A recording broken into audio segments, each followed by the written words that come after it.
Hello, everyone, and welcome to our ASU talk. We're very happy to see you here joining us once again. And of course, it wouldn't be possible with our partners. Traditionally, it's Minerva Visuals, and also we're today supported by Arab-Slovak Chamber of Commerce. Sorry for the noise here. Hopefully, it won't happen during our conversation. Because we are going to be talking about very interesting topic today, which is the power of difference in society.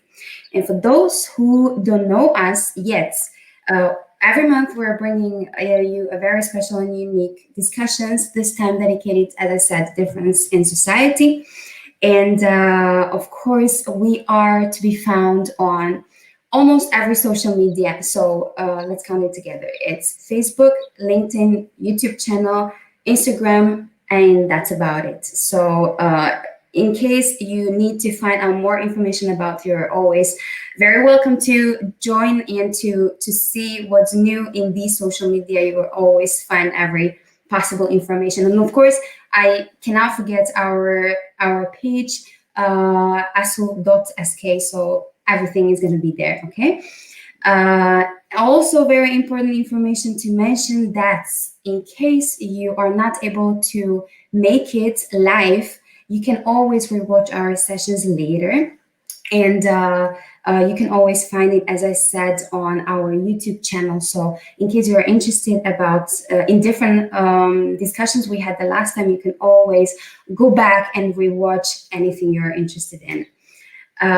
Also, I would like to really encourage you to share your opinion with us in the comment section, and we'll be very happy to address it with my speaker who are with me today. But coming back to the topic, the power of difference in society. Have you ever thought why we're threatened by the idea of difference? Why do we seek an ease of mind in conformity instead of curiosity? Why are we not critically questioning our ways, habits, and perspectives? And would the reason behind it maybe surprise us or scare us or even make us angry? So these are the questions that we're going to be looking answers for with my guest, who is Mohammed Mamdou. Hi, Mohammed. How are you doing? Hi, Susanna. Thank you for having me today. Happy to be with you. So let's get straight to the thing. You at relatively young age, you managed to establish your own consulting company. You work as a software engineer, right? And as a director of Arab-Slovak Chamber of Commerce, you bridge the world of Slovak and Arab business world. So how is it like to live in Slovakia, not only as a foreigner, but also as an Arab? How does it feel like? How did you manage to build yourself up in a completely different society? Yeah, so actually it's not just Arab. I'm an Arab, African, Muslim, how can I say, dark guy. So there's many, labels which could be put on my face once I meet people. And also my name is Mohammed, so that's another label. So you see, it's Slovakia has been I would say like very generous country with me. I've seen here, I would say organization. I would see here some fairness. I would see here opportunities. I would see here good things, more freedom, more let's say appreciation than less developed countries, especially like a country like Egypt, where I came from. There are differences, of course. I'm here like now for the 11th year, and Slovakia has been now my second home. I'm not sure if it's second or first. I didn't do the comparison much, but I consider myself at home. And as you said, I established myself a bit. I'm doing these jobs and also some other small stuff and small projects. I'm activist in some other activities and some other NGOs as well. So I found myself able to probably boost my capabilities or my skills and utilize them better in Slovakia, since the environment is more adequate to me and what I need. Yeah. Being an Arab and Muslim and all the labels in Slovakia was not a big hardship for me. Maybe because of few things. Maybe because I'm a man, not a woman. Maybe if I were a woman, it would be harder a bit. Also, So, I'm. Excuse me. you think so? I think so. Yes, definitely. All right. Yes, I've heard stories, and actually from many let's say Arab women that they were like harassed in a way because of their veil, because of how they look like. Maybe because I'm a man, I would be probably scarier to approach, especially like I look a little bit big. So like it's a different story here. Another thing, like why it was like not so hard for me, because also I'm well-educated professional, and I work usually with educated people, or people which have generally open mind and more of better perception of the different people like me. So I myself, I was not having like probably all in all, like couple of times only when I had harsh situations because of my origin. But in general, you feel like, yeah, you are not, for example, as welcome as the Austrian um, foreigner, or the German foreigner, or the English or the American. You are in another place, yeah. And you would see this when you're dealing with official institutes, when you're dealing with people. You feel there is something a bit. That's from the negative point of view, but from the positive point of view, also there is something good about it, that people see you exotic, people see you like as very like quite different, that you would like to know you, you would like to hear more about you and your origins. How did you end up here? What made you choose Slovakia? And Mhm. why would you come to Slovakia and not to another country like in the Western world?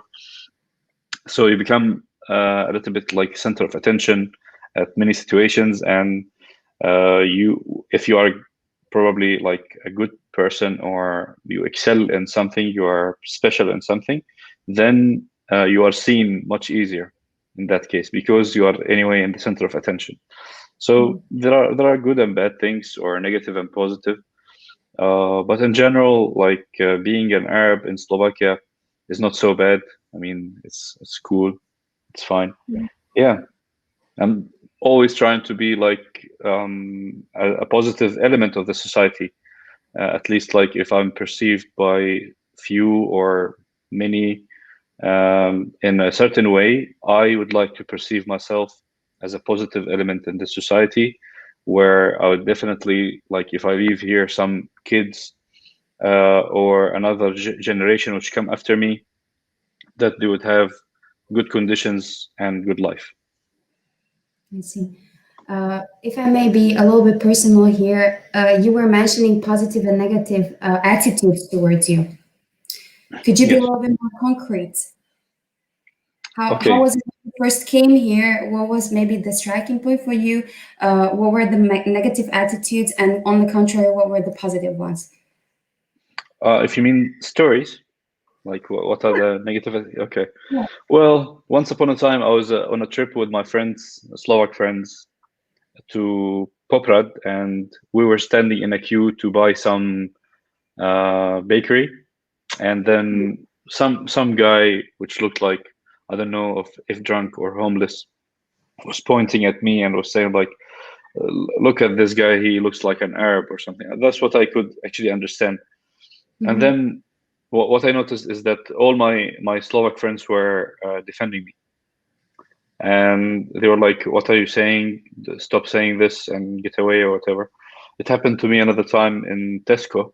Like I was just paying at the cashier, and some other guy would just probably throw a word or another, and then also all the people in Tesco were like stopping him, and they were apologizing to me, and that was really like an amazing situation. Yeah, Okay. Okay. yeah. So it makes you understand actually that if there are people who do not want to perceive the different in a good way, that doesn't mean that they are the majority, or that doesn't mean that it's the whole society. It means that, yeah, there are people with different opinions as well, which is not actually bad in essence to have different opinion. This is very Yeah. good that we're talking very openly about this, because it's important that people know what a foreigner has to go through in a totally different environment, different society, what he or she has to face when Yeah. interacting with different people. And of course, it's also very good to mention that there are a lot of people who have act normally without any prejudices. So Yeah. it is very nice. But Yeah. I know that, yeah, sorry, you wanted to say something. Actually, there are hundreds of stories. I'm saying that probably my stories are the fewest because I have probably better conditions than so many people. But Mm. I heard so many stories from others, and some of them were actually very like terrific, or terrible, that went to police and afterwards. And some were also minor and like not worth mentioning much. But in general, here as Arabs or Muslims, we are new to the society.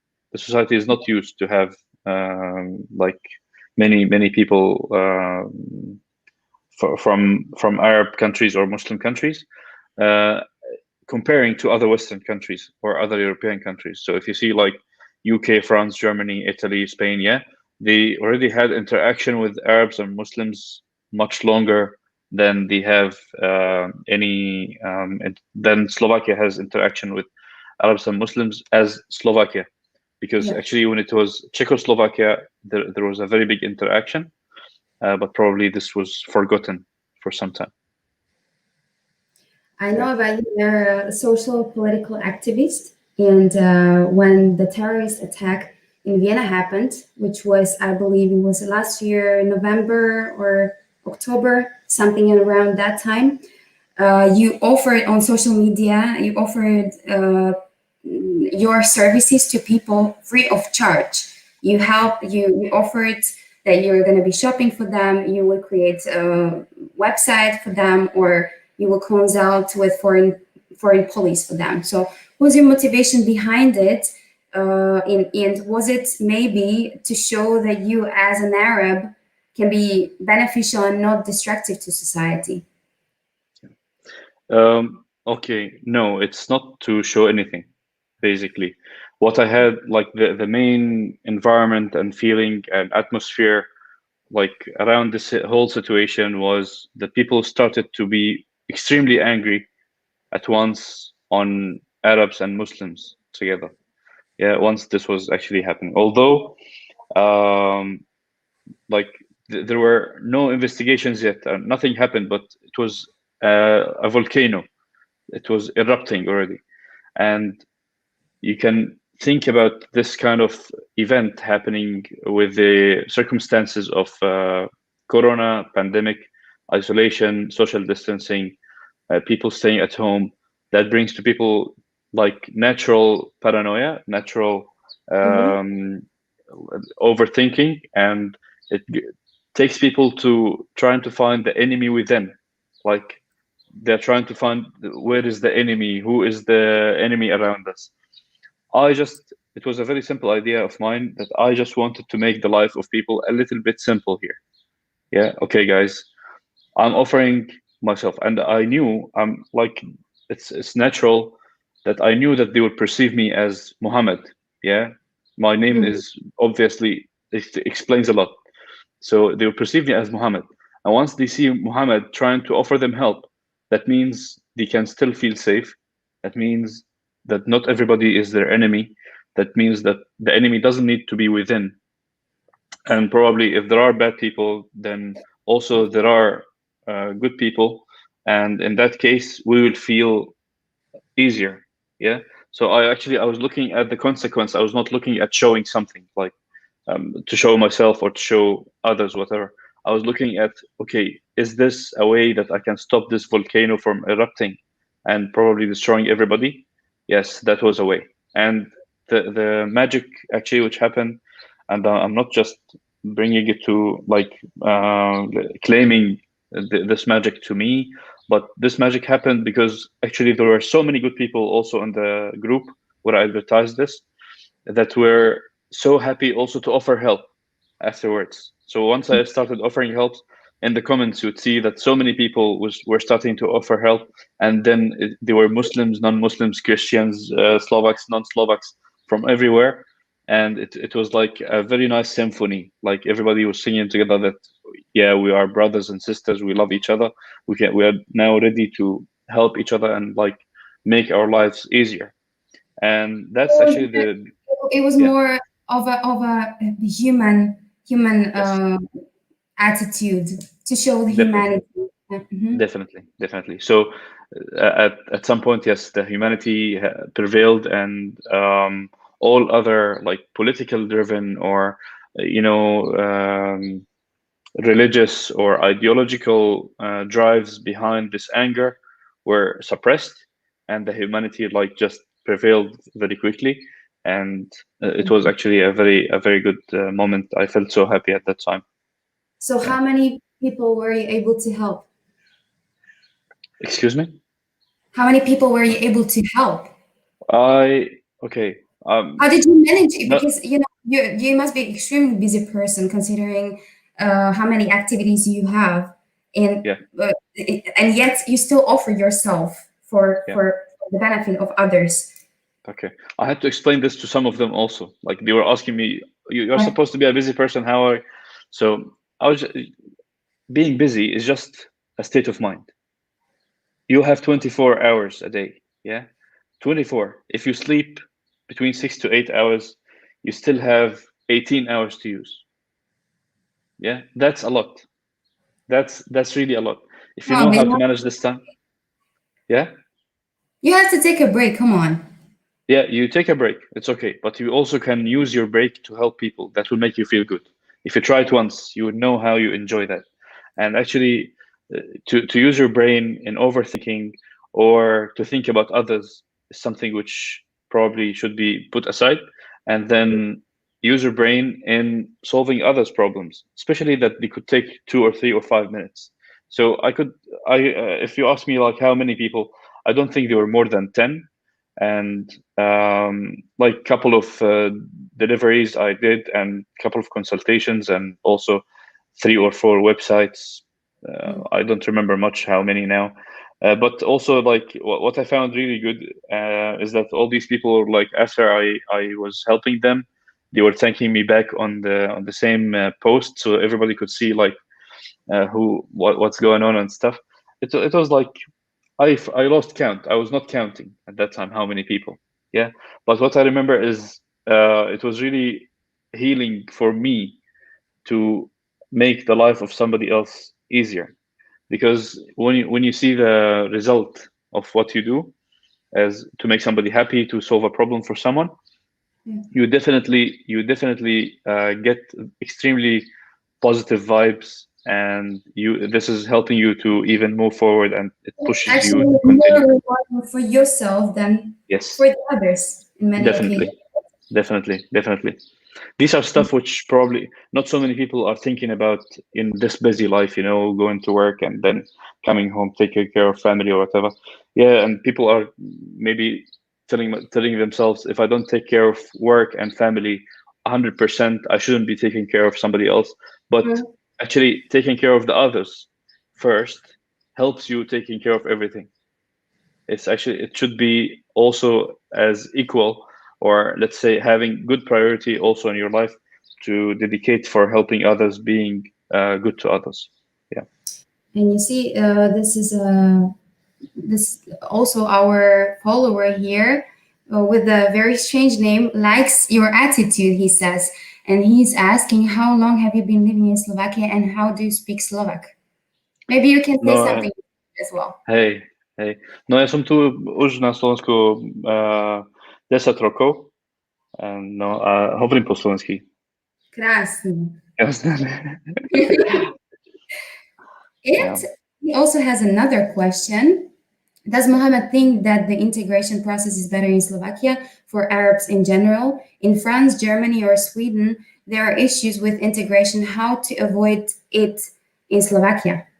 Yeah, the main problem with integration, which I see in these Western countries, is that Muslims start to segregate themselves on their own, or Arabs also, and start building their own ghettos. They start making the Arabic school and Arabic kindergarten and Arabic street and Arabic like areas, and then they start segregating themselves and building a ghetto. It's it's really like important to preserve the identity. There is no problem about that. It's really cool also to connect with people who share with you the same culture and can probably remind you of home or remind you of like your own beliefs or whatever. But now you live in another location and you have to get the most out of it. If you keep containing yourself with the same cult or group or like let's say herd or tribe, then you will not. Why do you come here? Why do you live here? To make a little bit more money? It doesn't make sense. If you want real life for yourself and for your children, full integration is a must, in my opinion, because definitely it makes you get all the dimensions of the location where you're at, not just one or two dimensions where your tribe can see. Yeah, and definitely all the experiences which I've seen of people integrating and opening their eyes to the society around them, making better partnerships with locals and other foreigners as well. These people could have better reach and definitely bigger scope and bigger projects. I mean, in business in general or whatever in life. Yeah. I thank you for the question. Actually, the question is really good. Yes, we have also a contrary comment of Ben Nook, who doesn't actually agree with you. Guys, I encourage you very much to also share your opinions, even though you don't agree with us. It's also important to hear other sides of the other perspectives here. So now, reading Ben's comment here, I wouldn't know. I would not that. I guess he disagrees with what did you say specifically? Being French with North African descent, I would not talk about starting segregate themselves. Okay, so not everybody shares your opinion, but that's also okay. So guys, yeah. Oh, definitely. Like this can be another discussion with Ben Nook. I'm definitely like open for this discussion, and I would just like to say I have seen a lot in other European countries. I've visited like almost every other European country, and there is always the Carry Mile, which is the street of the Arabic restaurants, or the district in London where there are Bangladeshis only, another district for Pakistani people. You see the same actually for in Paris, like there are districts which are full of just Africans, or this kind of segregation. It's not just in Europe, also all around the world. It's known that, for example, New York is also segregated somehow into smaller ghettos in some areas. It's normal, I think, to have this kind of human, normal, natural behavior. You go to those whom are like you a bit, so that they help you start your new life in the other country. It's fine, but definitely it doesn't give you the maximum. It doesn't give you the maximum benefit from being in another place. That's my opinion. Yeah. Ben also has another comment. Thank you, Ben, for being so active. You're saying that it's interesting to get to know about your opinion. It is my first live event related to Slovakia, and which I'm attending. However, I believe it will be easier to choose some platform like Zoom, where guests might have the opportunity to communicate live with you. Yes, Ben, I thank you for your comment. You have a good point here. However, at this moment, we're using this platform, and if you want to interact with us, this is the perfect way at this moment how to do it. Okay, so we'll be very happy if you post more comments, and so we can reflect on them. Now, coming back to my next question, I wanted to ask you, since you are an advocate for diversity and inclusion, why do you think it is important to address these issues? What is the attitude of Slovaks to diversity? So let's leave the attitude of Slovaks aside a bit till we address first the point of why Yeah. it's important to have inclusive societies and why it's important to have diversity within the society. This is actually a topic which could be discussed in hours. You know, I've tried to make myself like very short here by bringing the story to the origins of humanity. We were all like we came to this earth as most of or so many people believe after Adam and Eve started having children on earth, and then all of us have descended from this.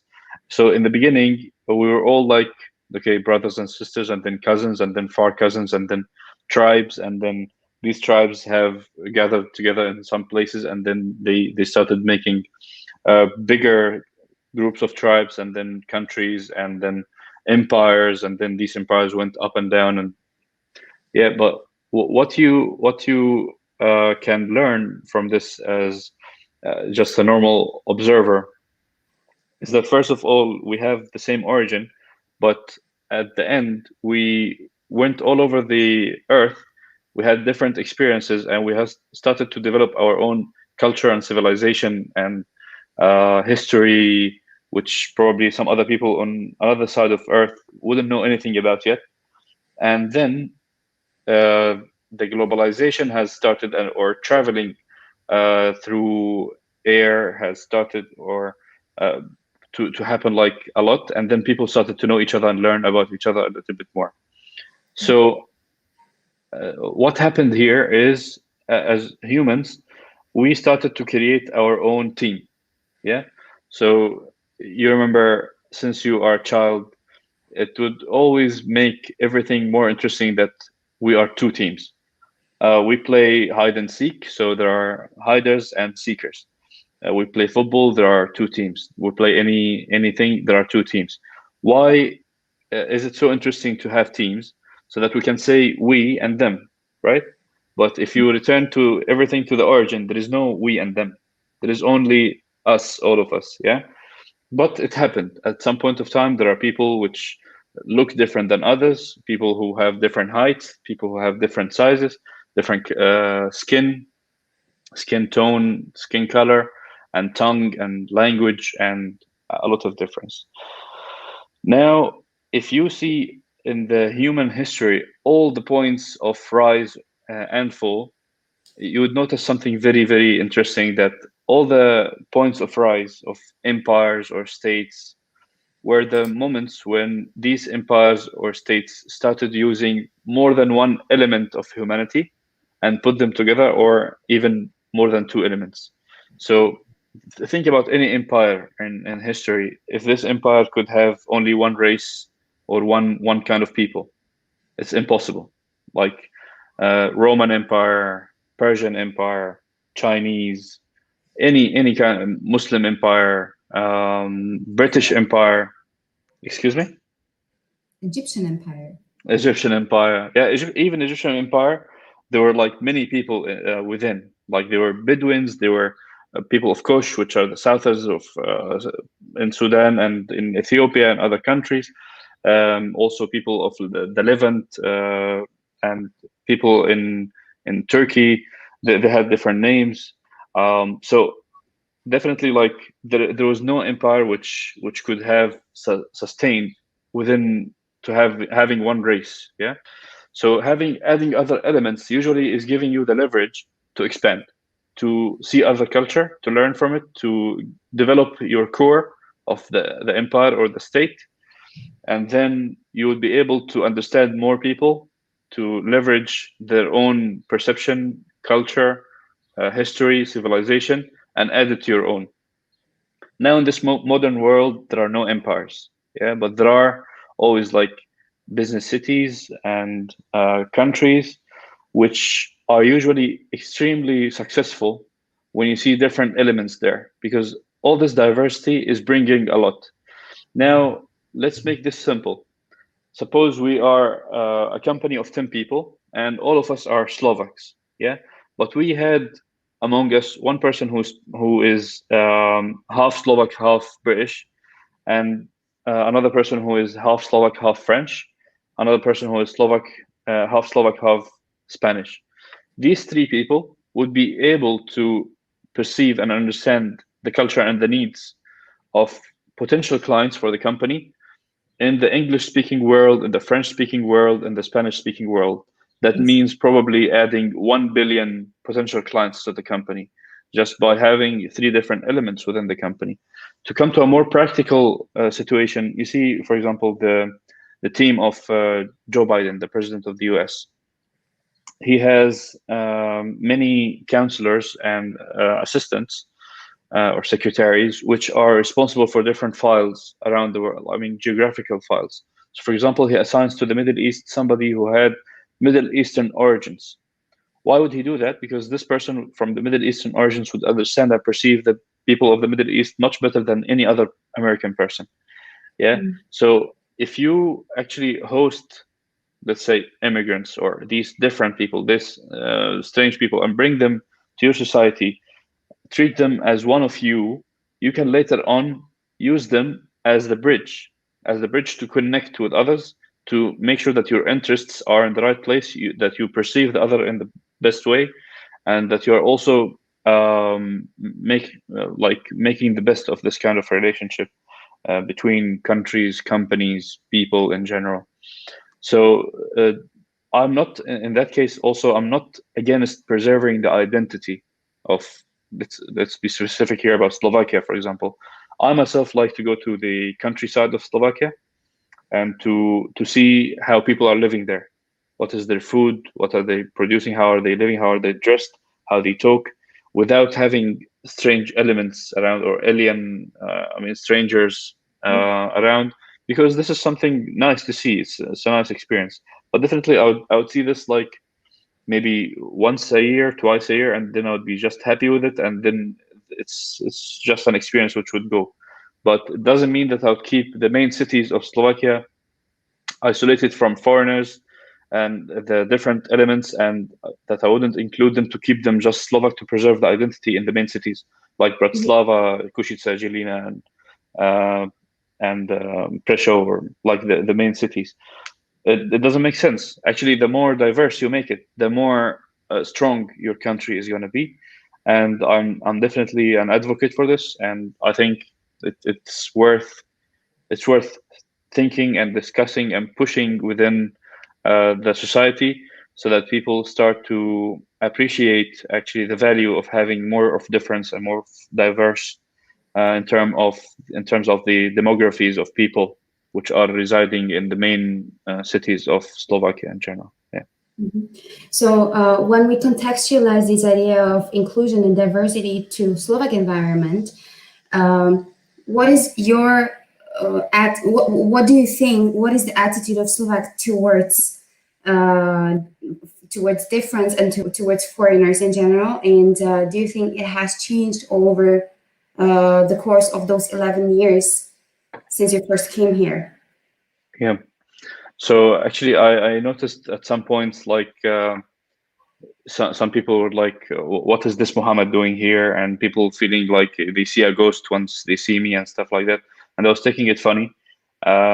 Also, there are situations like when people think that immigrants or foreigners are coming here to take the jobs, and like I've noticed such kind of discussions. I've been among this, interaction within the society.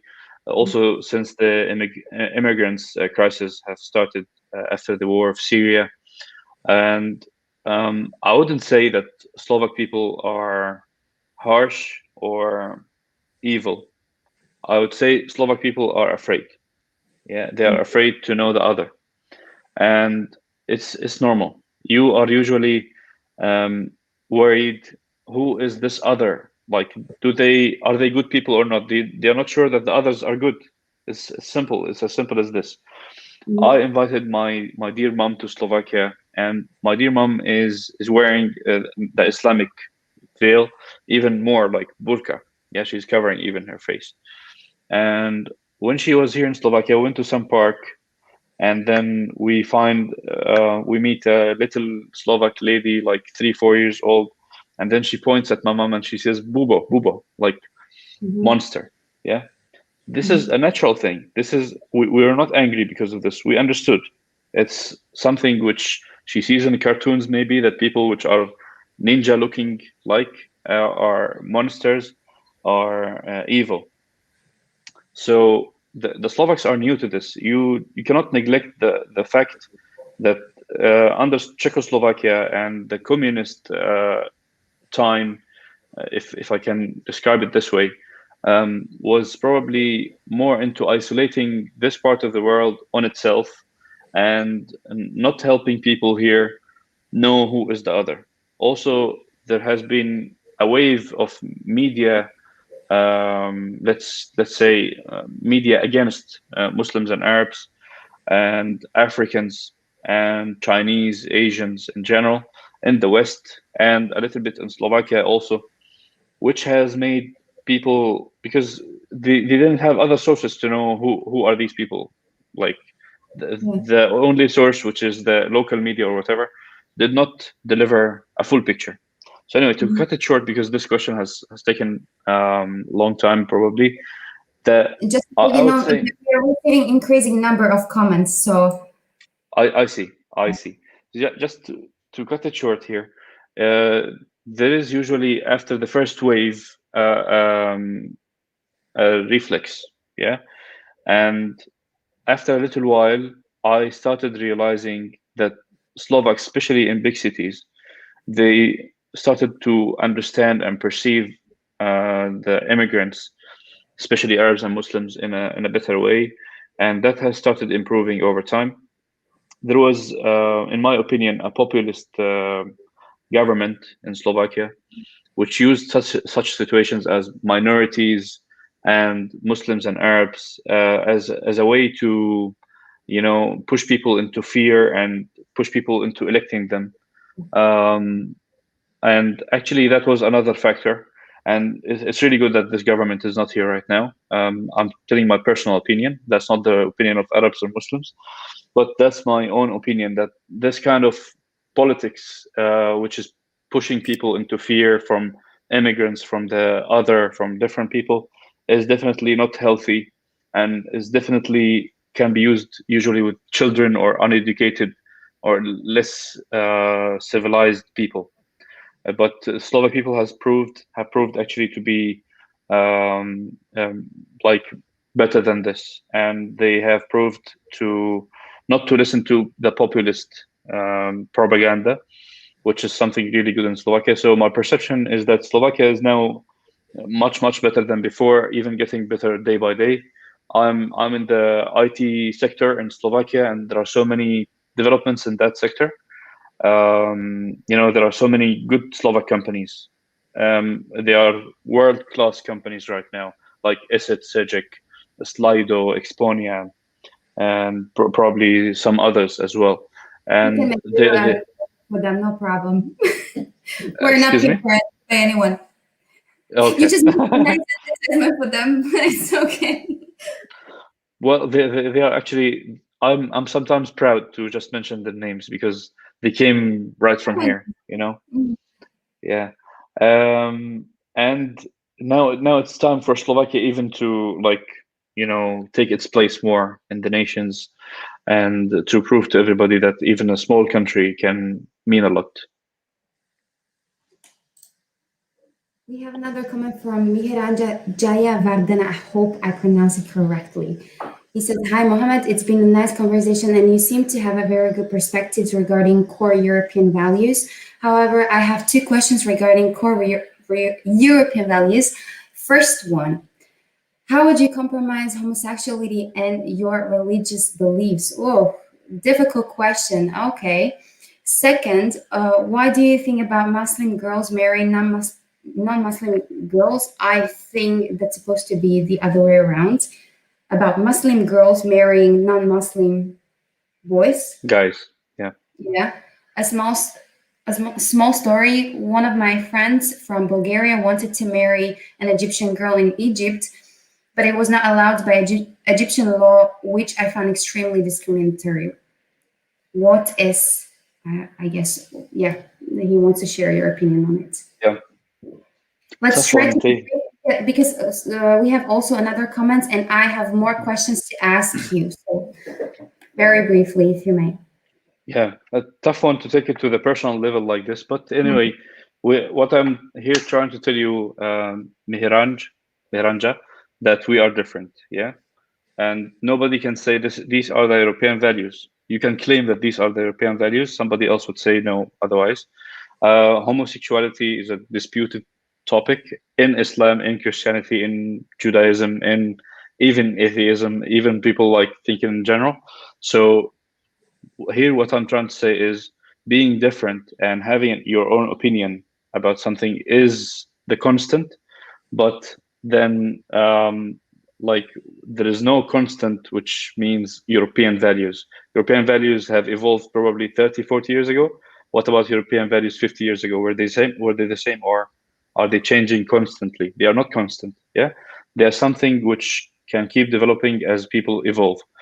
You know, there is a very simple example which you can review about the European values, that only 200 years ago, any powerful man in Europe could have as many women as they want for marriage.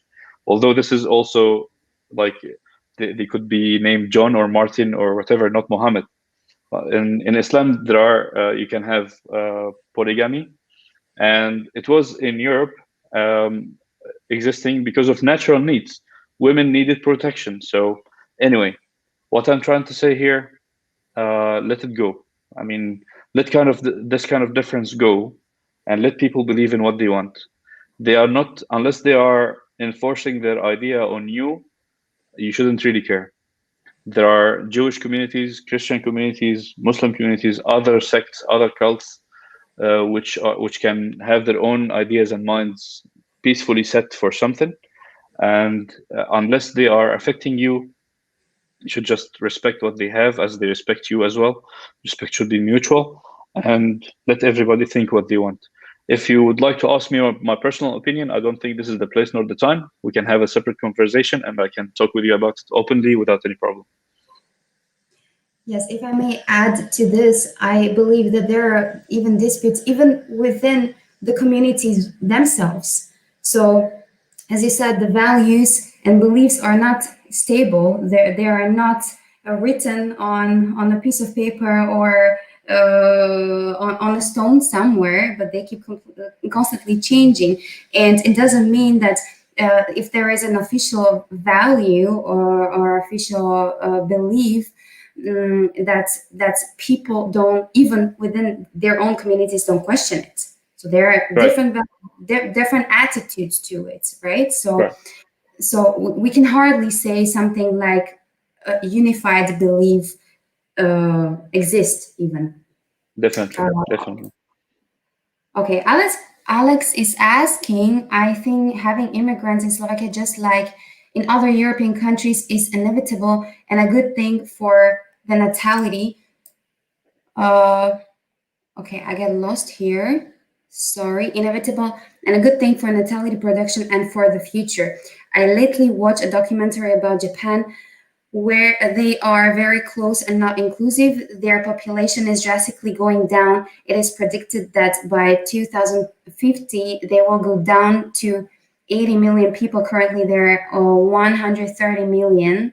They don't produce much. The country is dying. I think people are afraid of immigrants because they are confused and are scared of a lot. Okay, we don't unfortunately see the ending of the comment, but let's try to address it anyways. Just a quick statement about it here. You're very right, Alex. The fertility rate in Europe is affected by the lifestyle. Now, you see what we call now European values are making the number of Europeans less. Let's put it as simple as this. So when Europeans realize probably that this kind of European value, which somebody else claims it's a value, probably needs to be adjusted to preserve us, to have the continuity of the people. I mean, to stay, to survive. Yeah, we would probably need to change or look at the values, because it's now it's a collective public interest, public concern.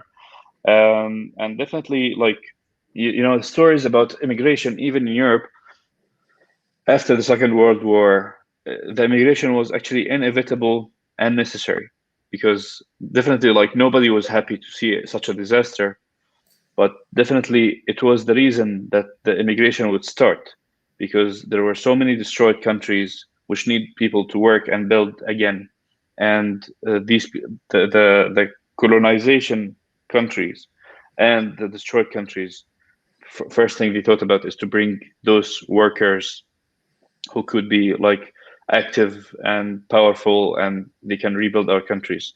So you see in the UK, there is the minority of Indians, Pakistanis, semi-busy continent people, and in France, North African and African people in general. Also in Spain, North African people, in Germany, Turkish and Balkan people. They have started these waves of immigration to rebuild the countries. Actually, now they have become part of these societies in one way or another on different levels, obviously. So it's human natural thing. Let's say it's the dynamics of people. You know, one day the immigration way was from Europe to the Middle East or Africa. The other day is vice versa. You see, and that doesn't mean that we have to call each other savages, or we have to call each other like free, totally free without any kind of values or whatever. Because you see, there are different, let's say, perspectives here. For example, people of the Arabs or Muslims would generally, while they are at their home, think that Europeans and Westerns are very free, very like into premarital sex or stuff like this. And on the other hand, Europeans and Westerns would think that Arabs are those who have a lot of money and have a lot of luxury, and they wouldn't know anything about science and technology, stuff like that.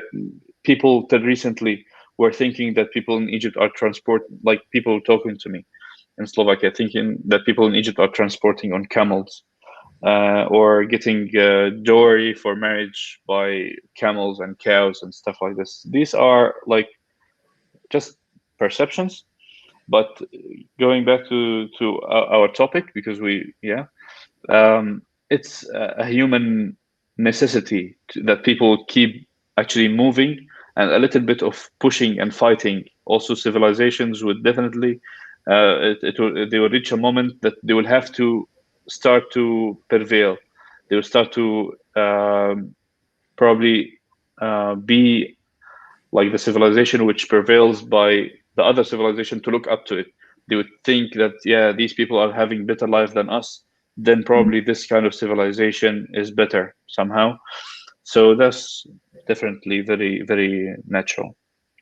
We have an interesting comment here. The viewer with a very difficult name is saying, "I think media are responsible for depicting people in a very bad way, and people are too much influenced by stereotypes." So this might be another aspect to it, that we view a different society and different mentality in a certain narrow-minded way, just because they're depicted in certain ways in media, which is a powerful Stereotype. tool, right? Right, right. Creating stereotypes. You see this in Hollywood movies, like for every kind of nation there is a stereotype. Usually, you know, the villain who gets killed usually is from the Eastern European countries or Russia. It's never like there is a Russian hero.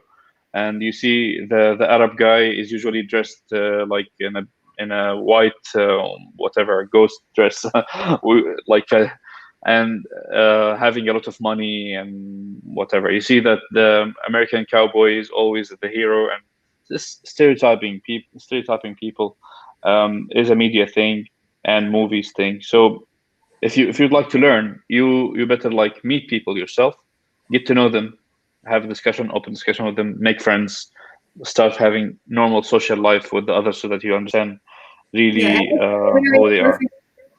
This is the very perfect opportunity to communicate with people with different backgrounds, also through our platform ASU Talk. So, guys, I encourage you once again, don't feel shy to comment and express your opinions. We'll be very happy to meet you here in this platform.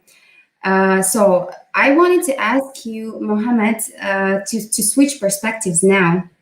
What might Arab people think of Slovak society, or if we may say Europe society in general?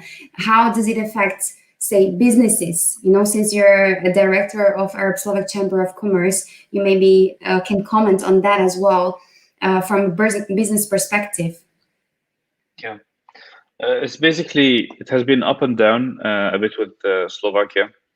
Especially there have been some incidents, like for example, at one recent year, there was a Saudi family attacked at Hlavna Stanica, the main train station, by some neo-Nazis, or let's say, I don't know how to call them much, but Kotleba followers, or yeah, the Slovak right, far right wing, and they saw some women looking like Arabs, and they started throwing stones at them, and there were some people injured and stuff. Definitely, Slovak police was really proactive in this situation, and they stopped the act. But at that point of time, the reflection of this incident has affected people from the Arab world, because at that time Slovakia was just a little bit starting to be open with Arab countries, or people of the Arab countries started to know about Slovakia. So they started to come here for tourism, for doing business, for other opportunities. And this incident happens, then people started to question, how is Slovakia an anti-Muslim country, and stuff like this. So that was at some point also the previous prime minister of Slovakia has made quite few comments about Muslims and Islam, which were actually very badly perceived in the Arab countries and the Muslim countries. So this happened. This is history. Nobody can deny it or put it aside, like we act like blind, we don't see it. No, this happened. In general, the Muslim countries and Arab countries, in my point of view, have learned not to think much about this, because there are going to be always people which are expressing very explicitly their hate, or how can I say, opposition to the Muslim and Arab nature and ideology.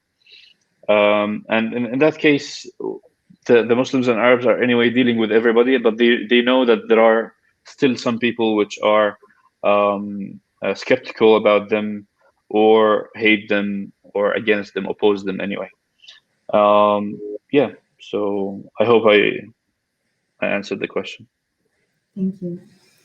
Let me ask you, how do you see a national identity and difference? Are they in direct contradiction, or they're complementary? Well, Does actually, does foreign equal being different, or is it a totally different concept to you? okay. Well, national identity, you see, it has the stereotype of national identity in different countries is different. So, for example, in Saudi Arabia, the stereotype of national identity is a person dressed in a way that is special, that is traditional Saudi. So everybody else which is dressed in a different way, even they have the the Saudi nationality, they might be not perceived as from the same identity. Anyway, Mm-hmm. this has evolved, and you see, there are different examples, especially with the football national teams, that you see a national team of a country which is supposed to be, for example, Christian, and all the players are like Zayn and Mohammed and Salah, and it's like, and they look dark, they look white, they look yellow, they look different colors. So anyway, they have become anyway and the same nationality. But what needs to change is here for people to keep always reminding a player, for example, yeah, you belong to Turkey, you should go back to Turkey. Such kind of behavior with people is very simple-minded, and I would say it doesn't help anyone, practically speaking. Yeah, and to be more detailed here, what is the point about such kind of behavior? Like, what is the point about telling the player, you are not from our country, you should go back to your own country? You don't like the player, just say that you don't like the player. But what about countries? What is the point here? Mhm. So it's a childish game, definitely, and something very simple-minded, which I would not encourage, and I would not like look at with a happy face. I would usually like avoid such kind of people to like, they are not going to take much of my thinking, much of my life. So in general, yeah, this kind of behavior is bad. Thank you, Karen, for a really positive comment here. We really appreciate that. And I will also ask you my next question. If being different and foreign helped you in your journey to become successful and to achieve your goals. Yeah. So actually, being successful is relevant because at some points of time, maybe before I was more successful, like right now, and keeps going up and down with people in general. But being in general capable or having more potential while being foreigner is more. Yes. Why? Because basically I came here, I understand the Slovak culture and the Arab culture at the same time, or the Egyptian Muslim culture. So I could understand these 22 countries of the Arab countries and Slovakia at the same time. That means I can see the gaps between all these countries. I can see that's in terms of like trade. I can see the opportunities, gaps. I can understand both people. I can probably easily find what each market would need and what can I provide and supply from a market to another. So definitely, like, being a foreigner or having double culture or two cultures is much better than just having one. This empowers you, especially in business and definitely in many other aspects of life. I feel like Slovak and Arabic people have common grounds like sense of community, traditional values, family oriented. Western societies are more and more individuals and are ethno masochists. Okay. What do you think about this comment? Well, there are actually things which I found myself very common between Slovaks and Arabs. And I'd like to actually remind my Arab and Slovak fellows that probably if they review history, they will find out that Slovaks and Arabs, or many Arabic countries, were in one country with Slovakia two times in history, at least two times. And at one point of history, they were in one political pact, which is the non-alignment movement, I believe, with Czechoslovakia. Although Czechoslovakia was like a satellite state, but to USSR, but still, I think member of the non-alignment movement. And at the time of the Roman Empire and the Ottoman Empire, Slovakia and some Arabic countries were one country at one point of time. So definitely that means probably Russian the history, Russia. history knowledge. Yeah, and by Arabic countries, that mean African countries as well, because Egypt is like Arabic and African at the same time. So there are so many common words, there are so many common traditions. If you see the Slovak babka and the Arabic grandmother, they are typical, almost the same, even in behavior, even in food. They're cooking the same kind of rice, they're cooking the same kind of chicken. Many similar bakeries, especially the babovka. It's the same in the Arabic countries, which also the grandmothers are doing the same. There was a period of great exchange after the year 1955 between Czechoslovakia and the Arab countries and African countries. At that time, Czechoslovakia was really great, and it was building factories in Arab countries and sending experts and helping the industry and trade to evolve. Also, defense, exporting a lot to Arab countries. So there were so many people who already even decided to stay in Egypt and Algeria, Iraq, Libya, and Syria and Yemen. And vice versa. So from these countries also there were waves of immigration, especially for study in Czechoslovakia. So it's a long history of communications. Also, there's a very special relationship between Slovakia and Kuwait. So yeah, there are so many common grounds, and there's a lot actually of fields or aspects of life which the nations have shared along the years. Yeah, so it's very good to know that we actually share many things, even more than we thought. And with this comment, we unfortunately have to wrap up our conversation because the time is up. I'm very sorry that we're not able to read all of your comments, guys. But if Mohammed finds time, I believe he will be more than happy to answer your questions or comments.